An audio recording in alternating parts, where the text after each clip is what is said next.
Welcome to Product as the Star. I am your host, Will Cunningham. And on this show, we talk to folks interested in getting the word out about a product, good, service, message, or even a call to action.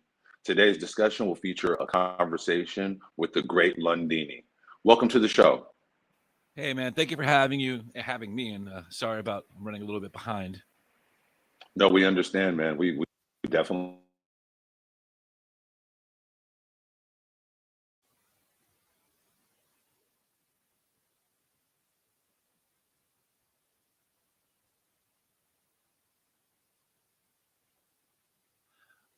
Your audio cut out, but I think you said you were going to ask me how this whole thing started, so I'll start with that.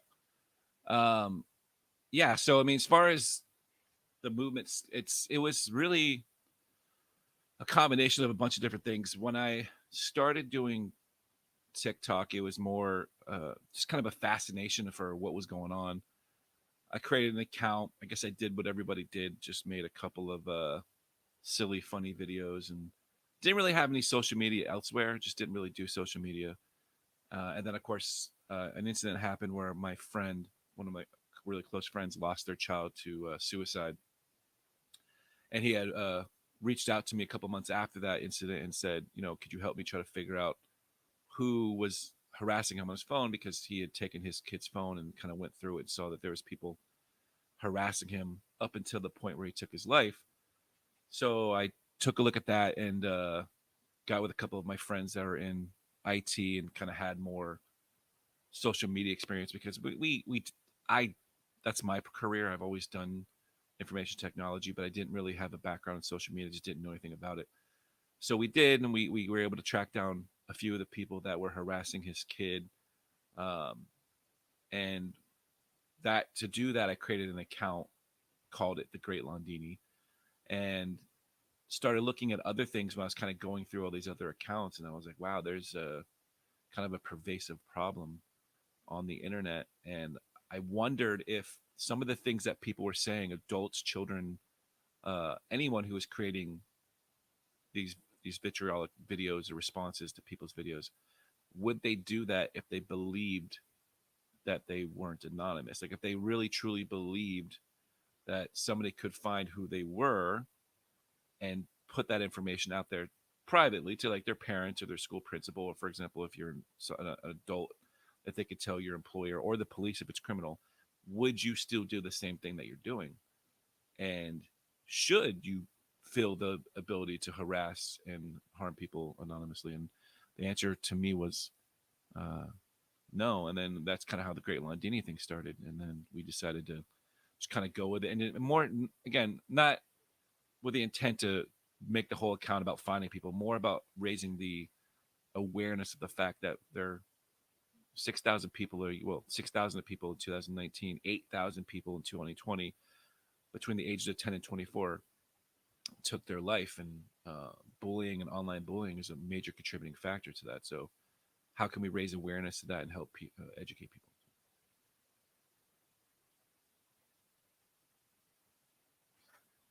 Hold on one sec. I'm not getting what you're saying. Let me brief up.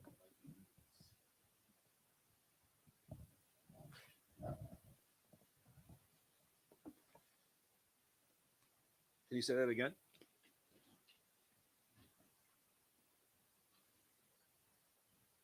Yeah, your audio is not coming through on my mic, man. Let me switch it to. I mean, I can switch it to something. Maybe it's me.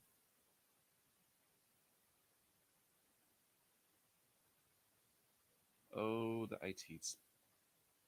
Let me see. Can you try speaking now? Yeah, your audio is not coming in anywhere.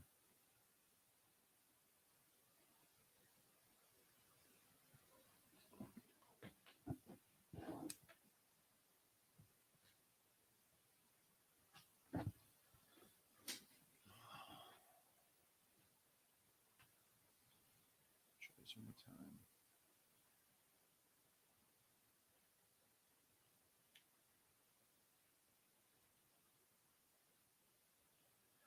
Can you try speaking now? I'm sorry.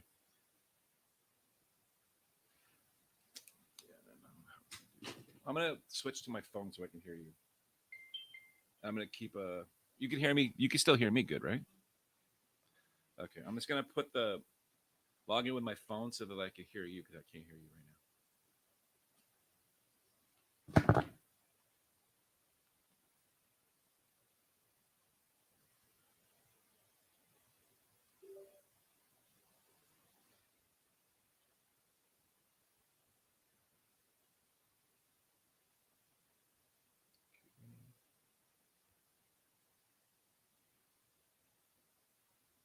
now. Okay. All right. Now I can hear you through my phone. No, I can't. Yeah, you're not coming through on the studio at all.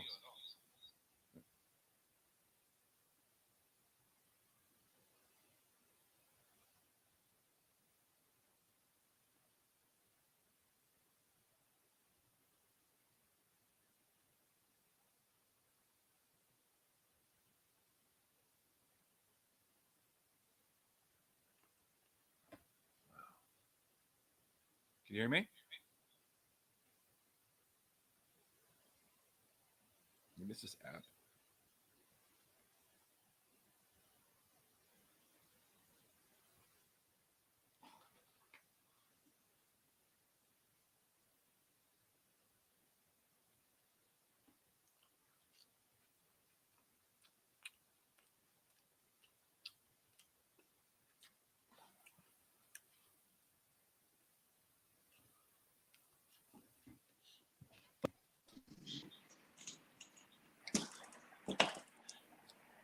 Now I can hear you. Now you can hear me?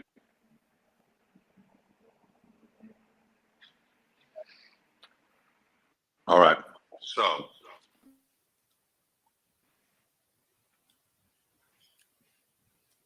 I'm sorry, man. I feel like all this right. is my fault. I think that's gonna.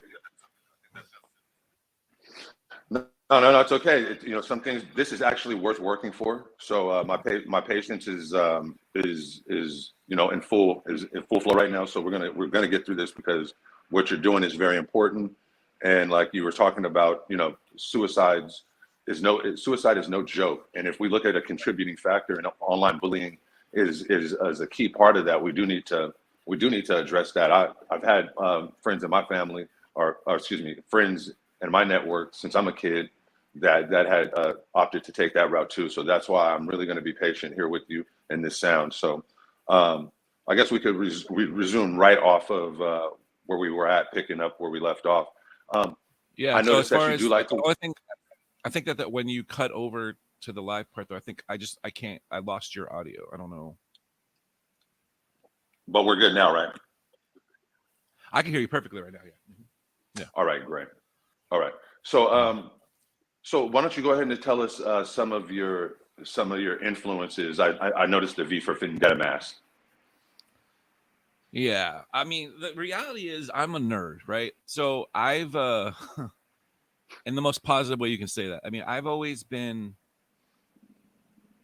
I come from very humble beginnings. I've always had to find ways to entertain myself. So I mean, as far as my inspiration has always been theatrical. Like I've always loved Phantom of the Opera. I've always loved big dramatic action based things. The V for Vendetta thing came actually from the beginning of the account when I decided that I was going to do videos. It was just more of like, well, how do I get this message across to people without showing myself? Because from my perspective, people probably don't want to look at my face and I'm because you got to remember when I started, I'm looking at all the TikToks and it's 22-year-old girls, dancing to Cardi B, and there's, kids with six packs, and I was trying to figure out a way how could I get somebody to stop and pause long enough to hear what I had to say. So the inspiration for the V for Vendetta thing was because I am a huge fan of the Spanish Revolt, the Spanish Gunpowder Revolt. The Guy Fawkes story is very fascinating to me. So I decided to use that mask now because immediately as soon as I started doing TikToks and I started kind of raising these questions as to why there were so many problems, TikTok immediately started banning me, like almost immediately. I mean, when I say immediately, we hit 1 million followers in I think 7 days, which was Wow. something. Yeah.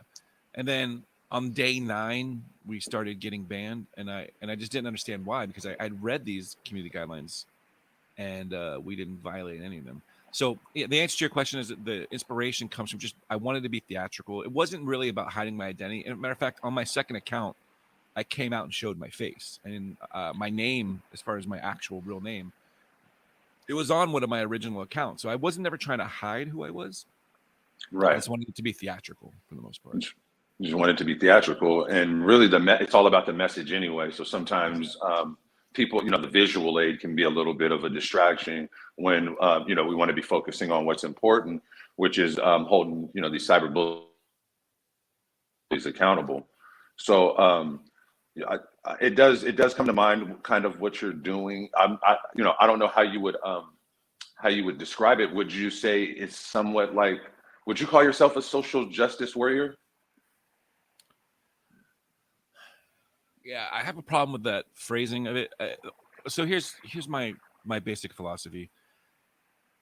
You could put a label on anything that I'm trying to do or anybody in our movement is trying to do, and it's easy to do it. And matter of fact, a lot of people will jump to put labels on it. At the end of the day, the way I liken it is to what a decent person would do if they were, for example, I use the mall all the time, but I'll also use it again. If I was walking through the mall and I saw a man verbally assaulting a woman, telling her he was going to sexually assault her, telling her all kinds of disgusting things, verbal things that would be not only just uncomfortable, but it would be almost verbal assault towards another person. Would I step in, Right. minimally step in and try to stop it, and then obviously, or at least try to get the proper authorities involved? So that's the way I look at it. A lot of people look at it as, I would assume they look at it as me going out there being a vigilante, but the reality is that by definition, nothing I'm doing is vigilanteism. I'm literally looking up the rules to all, because we're on all the social media platforms, and we're saying, well, within the confines of these rules that you set, why is a person allowed to say all African American children should die? Now, I don't. You could call that social justice because there is an injustice being done socially, but at the end of the day, I look at it as Right.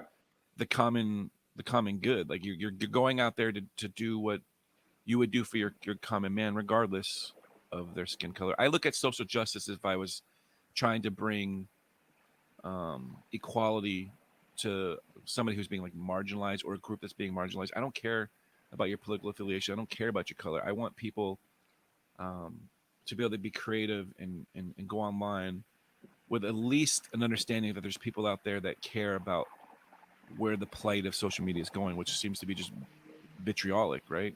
Vitriolic Right. through Right. anonymity. So Right. Yeah, that's good. These people are saying some horrible things online, no doubt about it. It's just when it comes to social, I hadn't realized that there was a negative connotation to social justice warrior. I actually would think that there's a little social justice warrior in all of us, right. especially like along the lines of what you're talking about. But yeah, titles do constrict sometimes, so we do want to be mindful.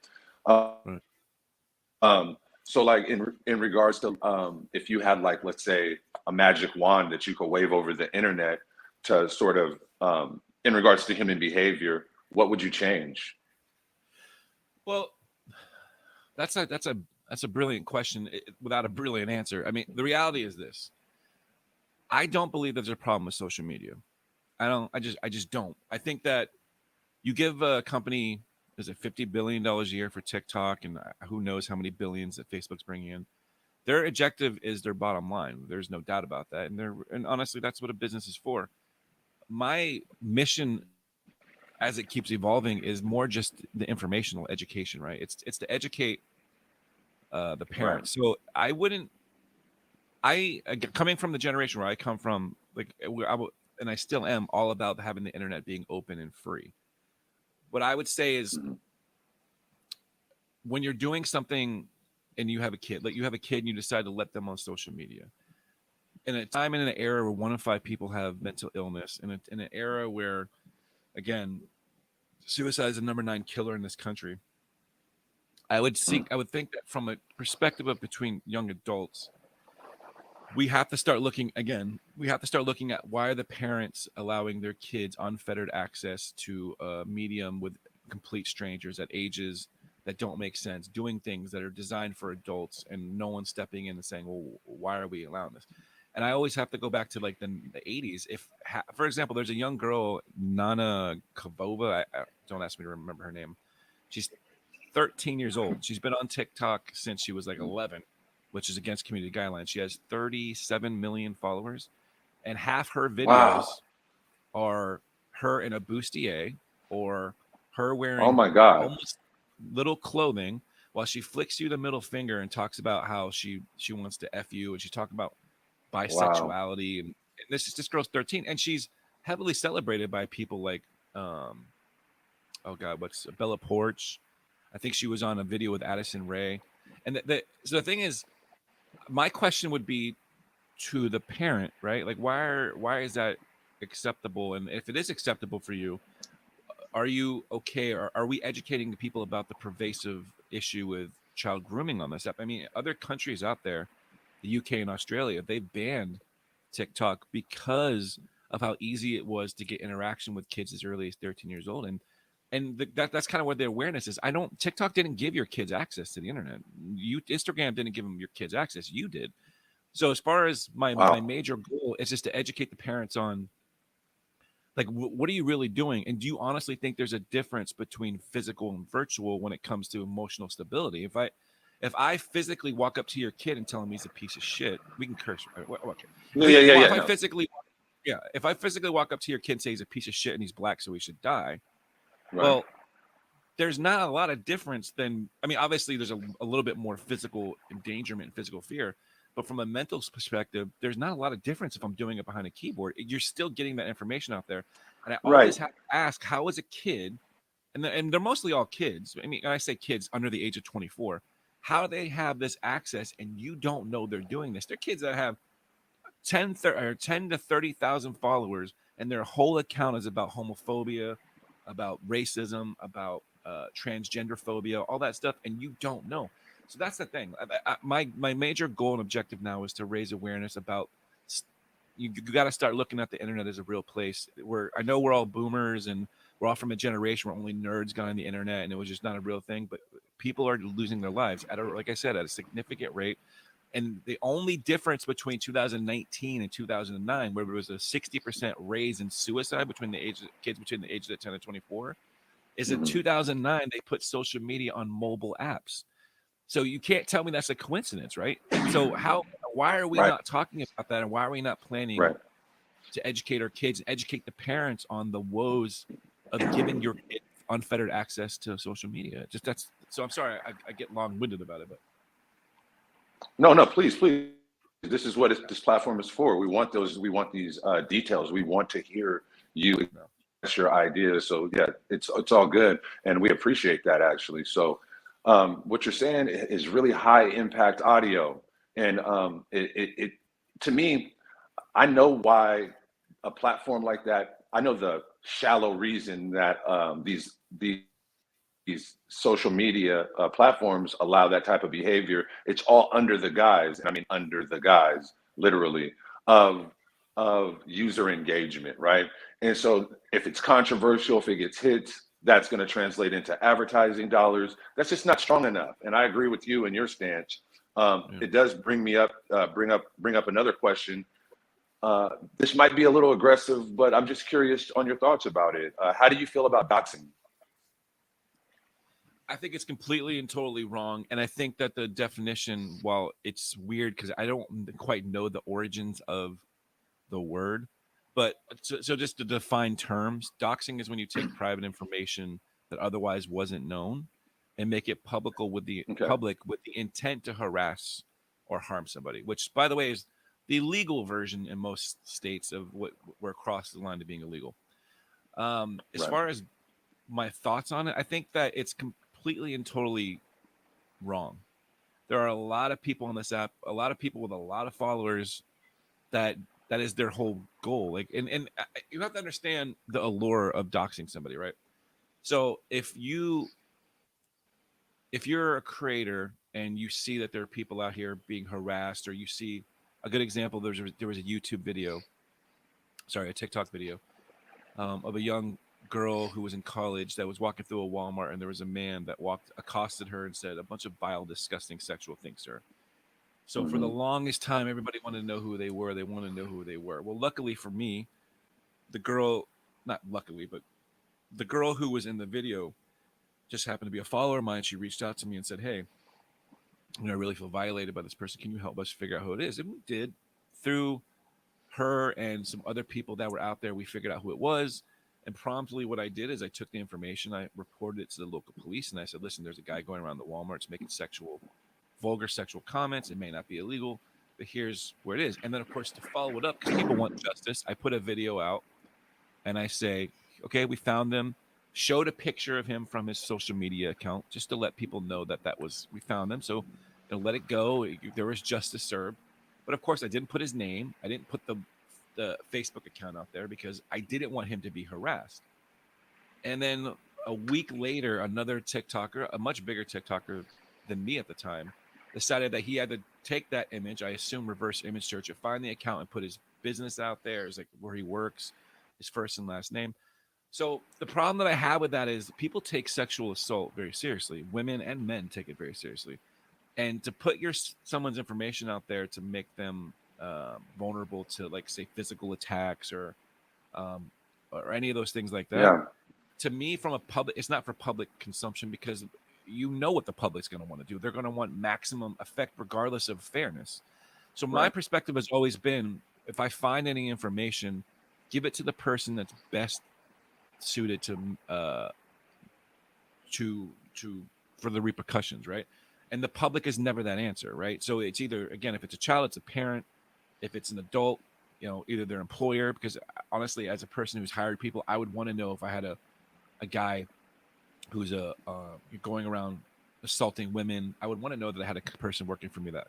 So it's not about not getting justice. It's about getting justice in the most fair way possible. There's no fairness behind putting someone's personal information out there when there are crazy people that will literally and have gone to people's houses and caused physical harm. Now, there are people out there trying to dox me all the time, and again, from my perspective, it's a part of what I do. I always assumed when I started that was going to be the case. At the end of the day, it doesn't really Right. matter though, because it's about what are you trying to accomplish, and what are you doing? If you're not doing anything wrong, getting doxxed isn't really that big of a deal. There's people that will try to SWAT you or send people to your house. That's why you have to be smart and call the local police and let them know. But for the most part, if you're just being a good person, doxing doesn't really do anything. There's the public information's out there, and it's almost impossible to hide it.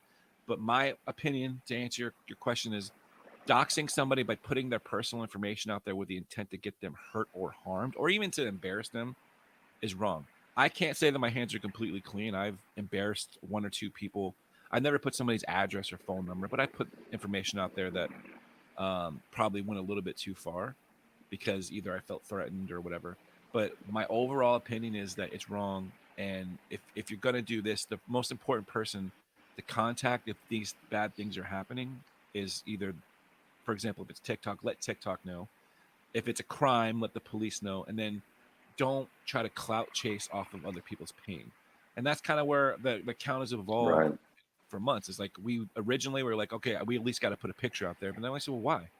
Like, we have a whole Discord server, or we have a server now where we have people constantly looking for people who are being harassed, people with disabilities, people, single parents who are being harassed. And we just all come together to report those videos to TikTok so that those accounts get taken down. And then, sometimes in very egregious situations, we'll make videos, or for example, if somebody's being racist or whatever, we'll make videos in support of that. But at the end of the day, my opinion as it's evolved is clout chasing after other people's fame, or sorry, clout chasing off of other people's pain. It's terrible, and it's now become a problem on itself. Right. It's a good point. We're talking about the internet. We're talking about the ramifications of doxing. I can't help but to wonder, you mentioned you're a nerd, I'm a nerd. Um, we have a very big advancement coming in society in regards to the internet of everything, where everything offline is coming online. What are your thoughts on how bullying might be able to be super amplified. Cyberbullying might be super amplified with the Internet of Things, which is everything coming online that's offline through sensor technology. How might that affect cyberbullying? Yeah, it's a great point. So if you're over the age of 30, you lived in a generation where you were going to get made fun of. I mean, you're not going to make it through school and not get made fun of. And a lot of times, True. you could. I have an example. I grew up in Strawberry Mansions, Philadelphia. It was a really rough neighborhood.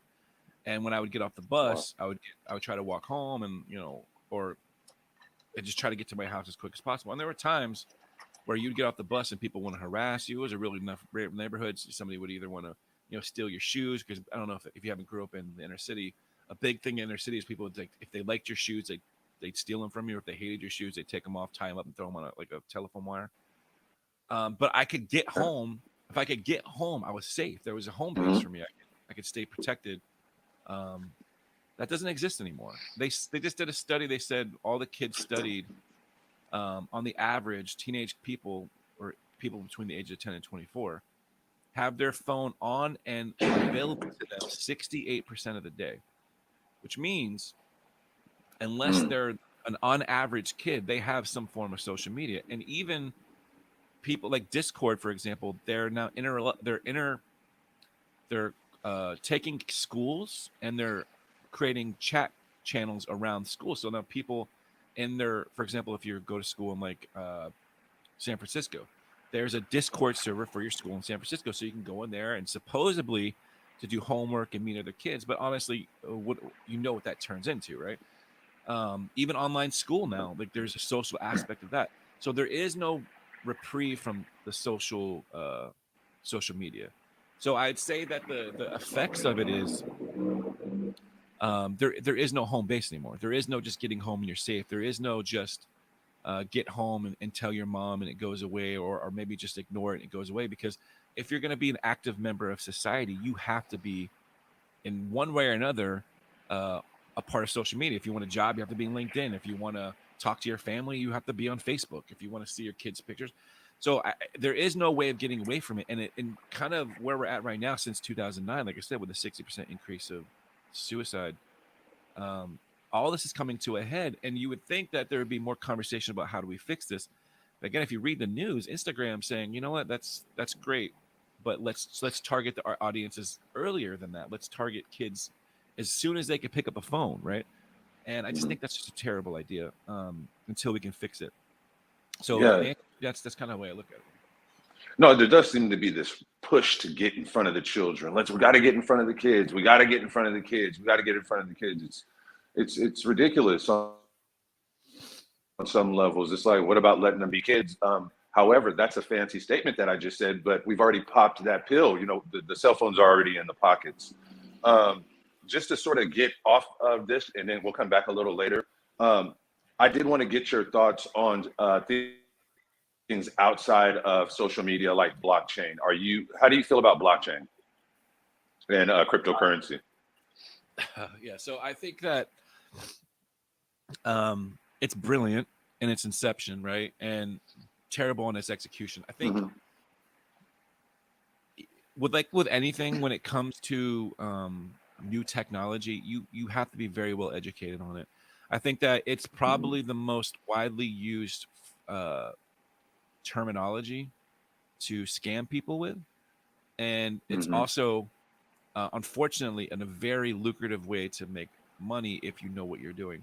I have invested in Bitcoin and I've done really well with it, but I know of more people than I care to talk about that have been scammed by it. So I'd say it's great, but not without its problems. And I think that just like with, again, social media, there probably needs to be a more education. So there's such a thing, if you watch Shark Tank, which I do for whatever reason, is education of the customers, right? There's a cost with that. And because blockchain and Bitcoin didn't really have an ownership, it was just kind of Decentralized.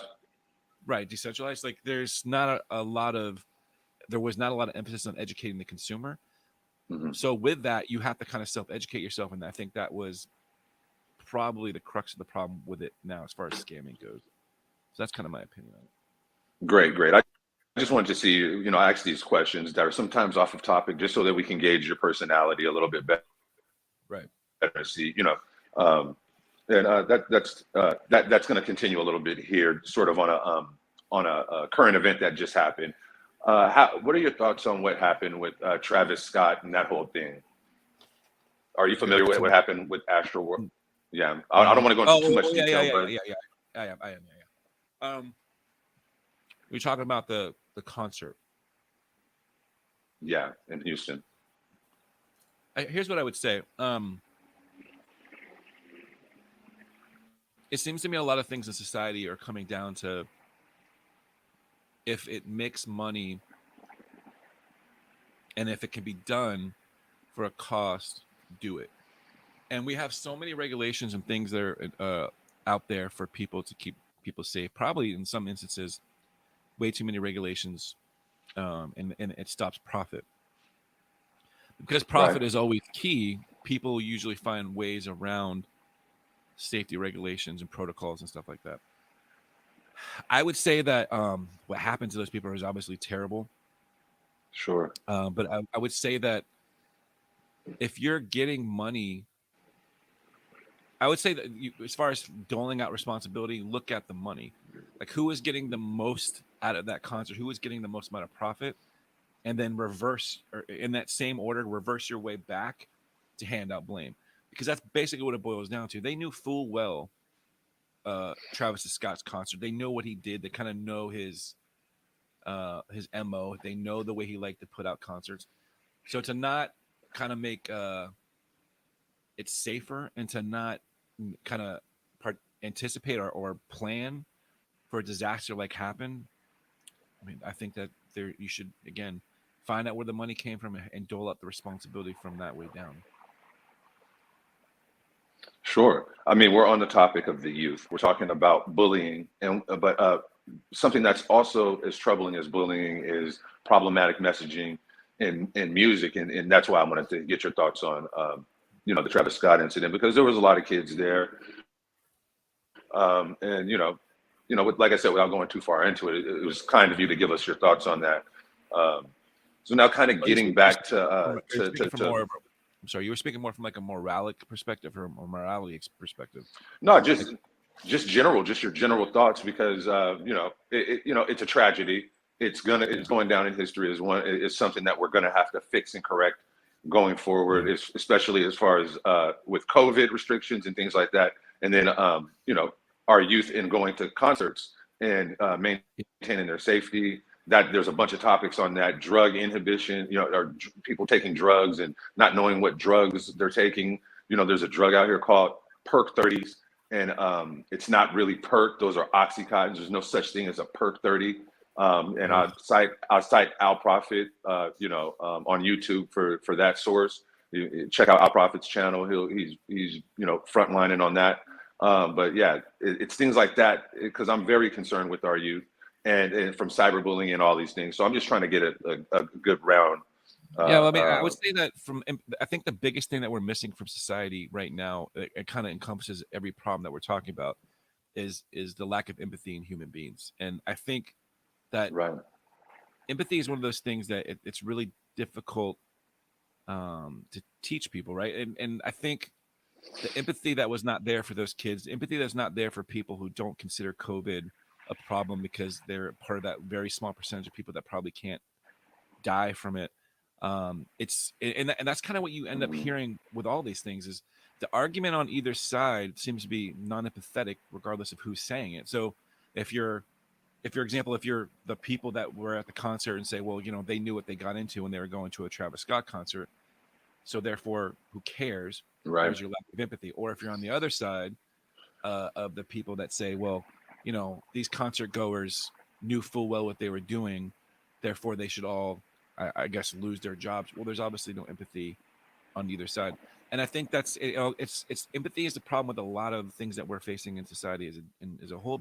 The inability to look at the other side of what someone's going through before making a decision that could affect somebody outside of yourself. It doesn't seem to be a thing anymore. And maybe it was never a thing, and maybe the internet just kind of is gaslighting, or it's bringing it more to the forefront. But if I could ever point a finger to one thing in society, it's that. And I think Frederick Douglass said very brilliantly that it's easier to raise good children than it is to fix broken men. And if we don't again start teaching our kids empathy and having compassionate for other people, regardless of what it is, if it's their sexuality, if it's their creativity, whatever, and have that empathy to not want to hurt other people, even if no one's watching, or even if you can get away with it, that seems to me to be the bigger part of the problem. Yeah. So as we find ourselves bringing this to a close, I really do appreciate you coming on our show. I do want to know, how do you think the public and your peers view you, to the degree that we can? I mean, as far as your content and what you're doing, I know you have a lot of support, but how do you think the world views you and what you're doing? That's a great question. I think the people that get what I'm trying to do look at it as not charity, but just trying to take my time and do something positive with it. I personally was a Marine, and I've always felt a duty to serve other people. And I can't do that anymore. Thank you. By the way, thank you for your service. By the way, you're welcome. So I think that the majority of people, they see that and they say that I'm just, and not just me, by the way. We have an amazing group of people. Or I have somebody who helps run my thing for me. Her name's Stephanie. She's freaking amazing, and we got so many great people. I think that they look at it like this. I think the other side of the coin is, because obviously I'm a content creator, and again, I am a theatrical content creator. I try to make great content. There are, for example, we have a Patreon on our website. We have the masks that I use. I hand paint them, and they think, well, why would you sell them? Why would you sell them for this much? I think they look at me as an opportunist, which is ironic, because anyone who creates content sells merch or anything. I just can't, because I'm trying to do something good with my time. As if, like, when I was a Marine, I should have just foregone my paycheck. Yeah, no. We don't even entertain things like that. Yeah, I don't let it enter. I don't let it bother me. But I think the majority of people from in the world perspective look at me as somebody who generally just cares about what's going on with other people, and that would be true. And then there's other people that think that I'm a hacker that goes after people and I'm doxing people, and that couldn't be further from the truth. I would rather quit social media than harm another person. I would rather stop, break all the accounts, shut them down, and put out a message out there that would end up hurting people, even if they're people that are for example racist, homophobic. Those people deserve rights too. They deserve proper justice. They deserve due process, and that's not me. I'm not. Right. I am a certified ethical hacker. From an infrastructure perspective, I've been doing technology my whole life.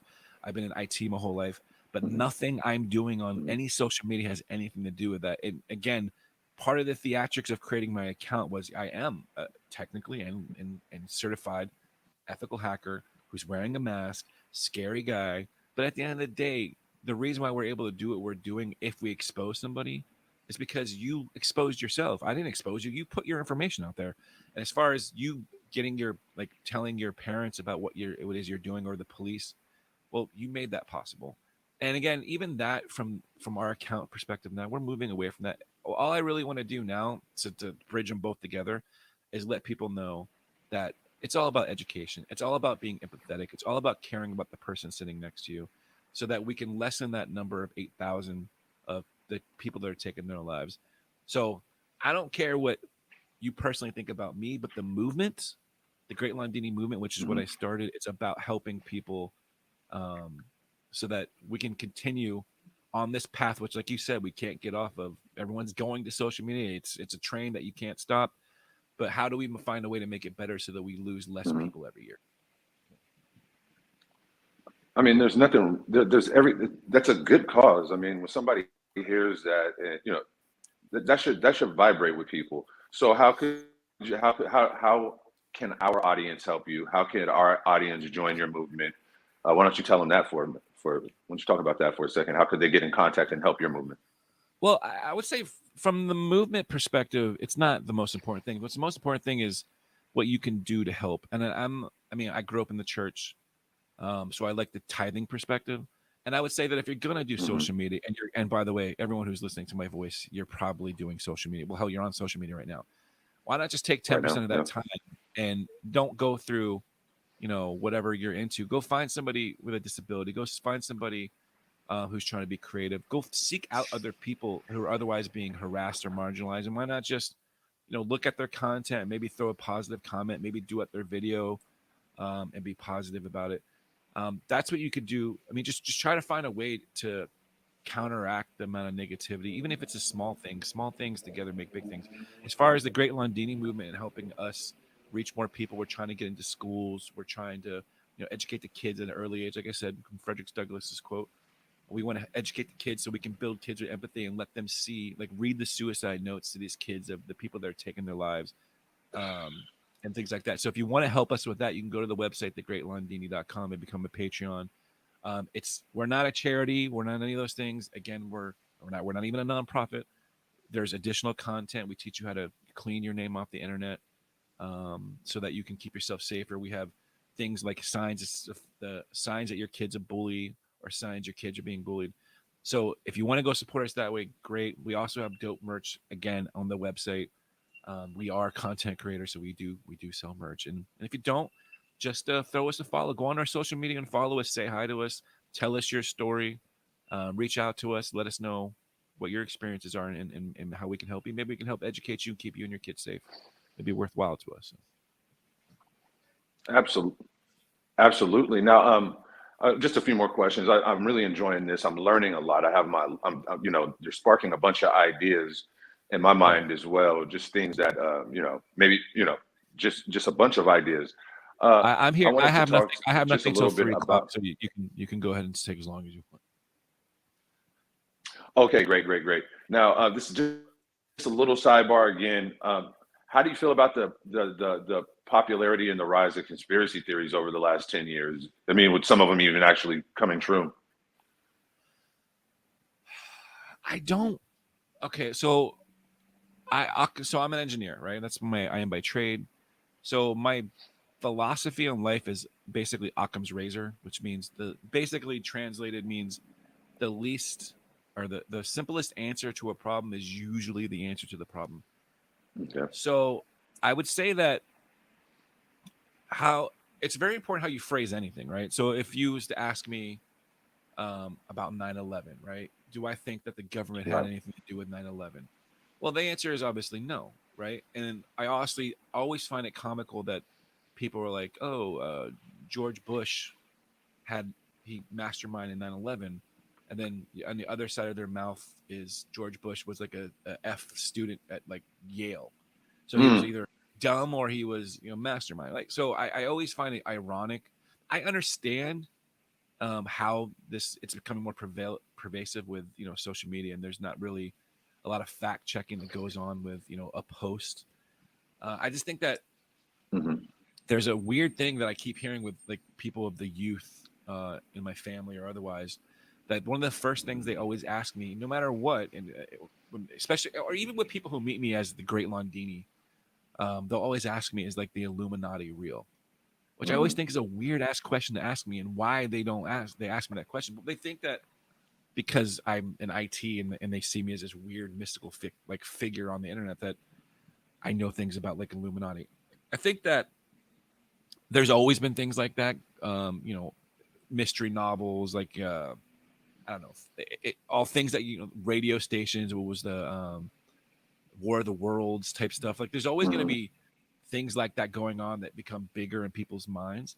I think Mhm. that with the advent of YouTube, those things have kind of blown up, and there's typically with conspiracies in the 80s, you would have like a very fringe amount of people, maybe some tapes floating around, and Mhm. it wouldn't really get the spread. But now with the internet, man, there's some crazy ass theories out there. So that's Right, and there is some crazy theories. There's a couple of reasons why I brought that up. One is because there's a whole community that shares sort of the same V for Vendetta mask as you, and they are kind of conspiracy theory people. So I think it's QAnon, and QAnon has had tremendous success, and a lot of what they do is through anonymous and through that face, through the similar facial mask. So I was curious about that to learn. Well, it's Are weird to you say that. somewhat It's weird. associated with them? No, no, not at all. Okay. And it's so weird to have a conspiracy. So I guess the symbolism of having, and nothing against these people, I don't know who they are, but the symbolism of a conspiracy behind the anonymous mask is ironic because anonymous isn't a thing. It's not real. It doesn't exist. Right. Anonymous was, again, it was built based off this thing from 4chan. It was called the Lols movement, where they would make these images and these guys would kind of come together. And then I guess they kind of solidified the whole anonymous thing with Chernobyl, which was like the Church of Scientology revolt, or when they were going against Scientology for, I guess, ripping off their members. But nobody is anonymous. Like you can literally throw an anonymous mask and just say I'm anonymous, and then to throw a conspiracy behind probably the most I don't know if that's a word. To throw a mask on that's basically synonymous with this weird myth of like hacker, dark web, whatever, to spew or to talk about conspiracy. It's kind of a perfect combination. But no, I'm not a part of any political affiliation. I've never voted Republican or Democrat in my life. As a matter of fact, that's not true. I voted in my state and local elections. I have not voted from a presidential election perspective because I couldn't find it within me to vote for either side. I don't take political sides in anything. I don't believe I've ever read any conspiracy other than for maybe humor. And no, I'm not. I don't know. I really, honestly, don't even know what QAnon is. The first time I heard the word QAnon was with that last Borat movie, and since then I don't really think I know fully what it's about because it's really far out on my side of my wheelhouse as far as what I'm interested in. I just saw a billboard today. Reno 911 show Reno 911 is looking for QAnon, and their new season is supposed to be hilarious. So I'm gonna that's going to be pretty good. So no, that's why I'm just wondering your thoughts and your ideas, trying to get a little bit more of a grasp who you are for our listeners and for myself. I'm very interested in your TikTok. Like I said, I my heart broke last night looking at some of these accounts, and I just had to learn more about you. How do this is probably be our last question, and I want to, or maybe one of the last ones. How do you see yourself? And as the head of this movement or the ambassador of this movement? Yeah, that's a great question. I look at myself as somebody who's hurt, somebody who's suffering and who suffers every single day of their life. I suffer from PTSD, depression, anxiety. I suffer from pretty much everything there is. And as I learned from my mom, that the only way to fix yourself when it comes to emotional strain or emotional or mental disability or angst or whatever you want to call it, is to get out of your own mind and to get out of yourself. And then obviously not skipping psychology or medication or whatever works for you. But for me, the best way to deal with all the things that I kind of that plague me is to help others. And that's what I see myself. I see myself as a broken person, a hurt person, that sees a lot of myself and the people that are being hurt. And I want to do the best that I can to try to fix that for mostly selfish reasons, because it does make me feel good to know that, for example, we have a kid named Bandit, and he's been harassed and bullied for having Down syndrome, and to be able to create some positivity for him and let him know that there's a system of people. We have a guy named Young Love, really great guy. He's got a multitude of issues, but to see him and support him and to see him do great things, it brings peace and happiness to me, to see that I'm causing some kind of a difference. So I look at myself as a broken person that's just trying to do better, and trying to make the world a better place. And I guess in a way makes me feel a little bit better about my own issues that I kind of face. Man, no, that's a very vulnerable answer, and I appreciate you sharing that with us, man. I really feel like I know you a lot more after hearing you say that. And our last question, because I don't want to take too much of your time. I really could talk to you forever. And side question: do you have like any more long form content? Because TikTok's pretty brief, right? 1 to 3 minutes. Do you have any like a podcast or any place where people could get more long, or any That's a great question, man. So I'll tell you what's weird is that all I was doing, because I love video editing, I love creating content. Like if you go to my lives, by the way, if you ever get a chance to go to my TikTok lives, I'm always doing crazy things that you're never gonna see anywhere else. Like I literally have a bunch of like Londini's dancing black and white in front of a green screen where I take like a Python script and I'll show you like your members, and I'll put like police chases on there. I love being creative, which is why the answer to your question is unfortunately no. But what I want to do, it's weird because I have 21,000 followers on YouTube and I don't use YouTube. And you would think, oh, wow, you must be making a little bit of money. oh man, feed them. Yeah, I got to feed them, right? So I don't have any long form videos. Now, the thing is, I have so many ideas, Will, but the thing is, I don't know if you're like this, but like I literally have so many ideas in my head, I have to write them down. But because I'm older and I don't want to monopolize more of my time or my family's time, I just never get to them. But the shorter answer is yes. I don't have long form content now. My people and everyone around me is kind of edging me to do more long form stuff, and I would love to do more like comedy, like address not so much of the theatrical part of this issue, but try to find a way to address some of the issues that I'm discussing more from a comedy perspective. So we'll see. But right now, no. In the future, hopefully, yes. Pink Trip is really good at that on YouTube as well. I don't know if you've ever heard of him. He takes a lot of the Joe Rogan material and Mike Tyson podcasts, and he reworks it to make them look absolutely insane. Pink Trip is hilarious with that. Genius, just a genius at editing and taking things out of context. It's very satirical and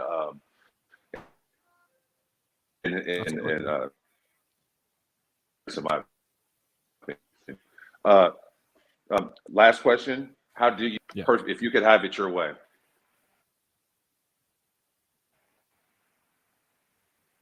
If I could have it my way, what? Sorry? If you could have things your way 10 years from now, your perfect version of yourself, how would you be? 5 years from now, even 5 years, 10 years from now, what is the perfect version, perfect life for you? Yeah, so it's hard to answer that question without giving out too much of my personal information, but I would say the healthier, because I'm in the process of losing weight. That would be great. But from more like from a more rounded perspective would be just more the ability to only focus on the things that I can control and complete peace with the things that I can't. I struggle with that a lot, like not being able to let go of the things I have absolutely no control over. And it's almost like the Schindler's List thing, right? Like, if you ever watched the movie Schindler's List, he kept saying at the end of the movie, just one more, just one more. I think I'll be in a perfect world in a more healthy place mentally in 5 years. And in 10 years, maybe, who knows? Maybe I'll be able to, I don't know. I guess I go with Edison when he says, show me a man who's fully satisfied and I'll show you a failure. It's really hard for me to put an end point at anything, even at 5 years. But I'd say healthier physically, mentally is probably where I would like to be in 5 years, and then keep striving. Well, you answered it brilliantly. You gave me exactly what I was looking for, and for my audience also. And which it was the thing about not being able to control the things that you can't control, and understanding, knowing, hey, I can't control this. I gotta separate this, and a peace of mind can and will envelop when you get in the routine of doing things like that. This is Product as the Star. Thank you, great Londini, man. I hope that I get to follow you on these social medias afterwards. And I hope that you come back on this show, man, and update us on how things are going, because I really I'm pleased that you're out there doing what you're doing. Some of the stuff that we see on these social media sites are horrible, especially aimed at people with disabilities, and the whole keyboard commando army, man, is just it's bogus, man. So I thank you. Let me put out one last thing real quick, Will, about that, because this is last absolutely, thing absolutely. Is that I just want everybody to understand that as far as fixing this problem, because this is people think that it can't be fixed. Let me explain something to you really briefly. Go on Instagram right now. Okay, Instagram, Mark Zuckerberg, God bless him, he's done an amazing job with filtering out and making a peaceful place for people to be able to go do the exact same thing that TikTok's doing, but with a lot less. Like literally, you can they set it to like you people can't comment on your videos unless they follow you. You can create a list of things that you don't want said to you, and then like it does like an AI version of that, and it looks at all the variables and says, how can we make sure this person isn't being harassed? Instagram is doing a great job. There are a lot of strides on all sides. The one question you have to ask yourself from a TikTok perspective is if the problems that we're all facing right now can't be fixed, right? Because if they can't be fixed, there's no point for me having an account and then I just move on to doing something else. There 1000% could be fixed. If every single celebrity, The Rock or whatever, said, listen, until you get at least half as good as Instagram is on keeping the vitriol, the negativity, the hate, the child grooming off your app, we are not using your app. We're going someplace else. That 1 billion follower company and $50 billion company will end tomorrow. So don't. That's right. It's like they say, if you want to cure cancer, give it to Steve Bezos's kid. Like you'll find a cure, right? So don't ever think like if you listen to this, well, there's no end game. I always like to try to end in the positive. There is a solution. I could tell you from December when I started doing TikTok, my first account, to now, TikTok has been so much better. There's so much more options for you to keep yourself away from a lot of the things that are negative. And there's a lot of information. There's a lot of good people. And hell, my account has spawned hundreds of accounts. So there is positivity. There are things out there. There are people out there raising awareness. I think that with 7 million followers, and I think we're ranked 500 biggest account in America, there is awareness to this issue. We just need to keep pushing, and we have to now force people to start looking at this problem. Or now, 2019 was 6,000. 2020 was 8,000 kids between 10 and 24. If we don't at least take this momentum and start using it to raise awareness about these issues, the number is going to keep going in the wrong direction. So we need to be active. We need to fight. Go to the website and at least learn about what we're trying to do. And if you can help us out, help us out. That's it. That's what I want to say. Is the TikTok, Instagram, and YouTube all the same name? Yes, sir. Or if you can just go to the website, if you go to the website, thegreatlondini.com, the links are all there. But it's basically either The Great Londini or that Great Londini. I hope everyone follows me on Instagram. We just hit 100,000 there, which is amazing. But it's so much more freedom there. I would literally love to shut off TikTok tomorrow and just use Instagram. I do love TikTok. It's been great, but man, they do so much a better job of allowing you just to be a content creator without all the hate. Anyway, that's what I want to say. Really, no love for the YouTube, huh? I mean, you got that YouTube audience right there, man. I do love YouTube. Listen. Here's what you need to do. You need to follow Will. You need to follow Will Cunningham, and you need to follow this product as a star. I love YouTube is a great company. I just think it's crazy that I have to hit 4,000 viewing hours. I have over, 7 million views or something on YouTube, but I still haven't hit 4,000 viewing hours. That's the part that bothers me. Yeah, but you got to do. It's just like it's really simple. If you had an hour video up there, you have 20,000 followers. like 5,000 people watch that video. You're there. I don't know what I could do for an hour, but you know what, Will? I'm gonna stop. This weekend I'm gonna make my first hour. We just did an hour. I know. Well, I'll put this video on my YouTube then. There we go. There you go, man. Please do. Hey, man, I appreciate you, man. Come back on the show. Promise me. Yeah, Will, whenever you want, bud. Appreciate you. And I apologize about all the delays. So. Oh, no worry about it, man. It was well worth it. This is a serious issue. You got to pay those dues, and it was well worth it, man. So no, don't worry about that. Don't even worry about that. All right, guys. I will. You too, man.